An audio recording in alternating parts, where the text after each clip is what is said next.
Let's talk about insecurities real quick. There's a lot of them floating around. I swear on my life they poison in the world. It bothers my heart, it bothers my heart. So here we go.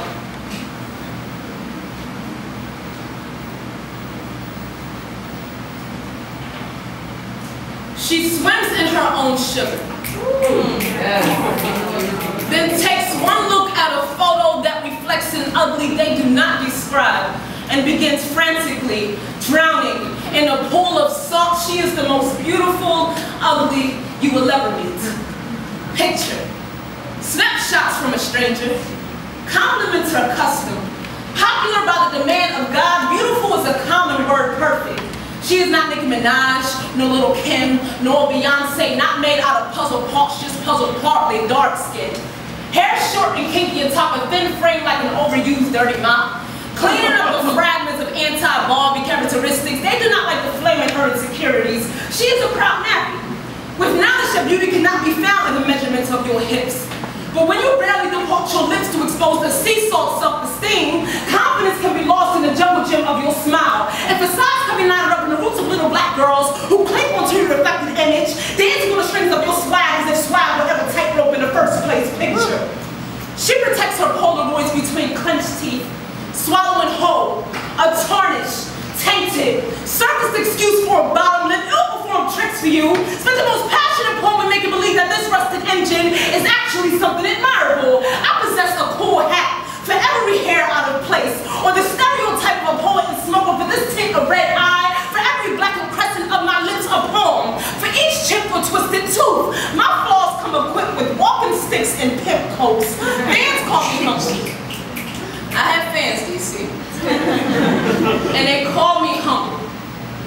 Maybe because I only acquire enough confidence for two-word sentences like thank you and too kind, and I smile wide with the mouth sealed shut like Celie. For this reason, everyone thought Celie was sweet and too kind. I wonder what the heck me gave her a hip hairdo and a microphone, but I ain't kissed more girls than Shook Avery has seduced men, and impossibly chased away past lovers, all at the same time. Do you know what it is like to feel well fastened in and insecure all at the same time? So my stage presence is compacted with a lot of pain, and I can spit poems about my ugliest things until the audience gets sucked into my story like a second skin.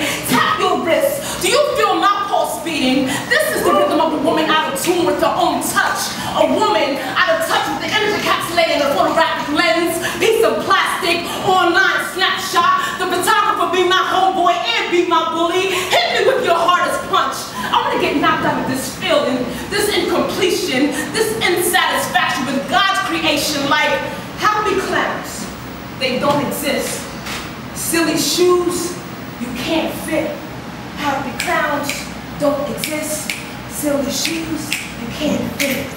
Happy clowns don't exist. Silly shoes, you can't fit. Happy clowns don't exist. Silly shoes, you can't fit. Happy clowns don't exist. Silly shoes, you can't fit.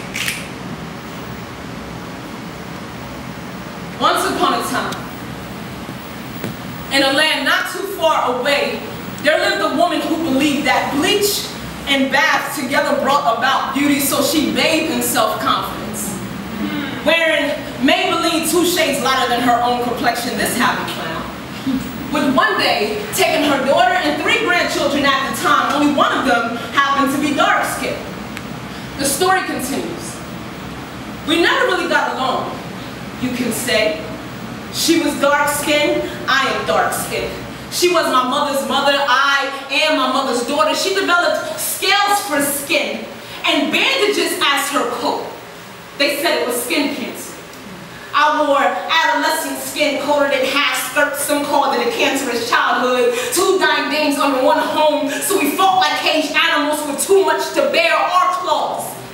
Digging away at our insecurities, like the anger would somehow peel away the God-given brown, like the anger would somehow peel away the God-given diseased grandmother. I'm sorry to turn your MJ complex into a cancerous complexity, leaving my complexion complete, but do not take your frustrations out on me. Yeah, we never really got along much. From what I remember, I was a loose child, she was an uptight woman. I cursed her beneath my breath, she yelled blasphemies atop church hymns, reinforcing each other's notion on a regular basis.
were my season of transition. You were the beginning of my love revolution. I have begun a love revolution in my dark pigmentation. This is what we've always been made of.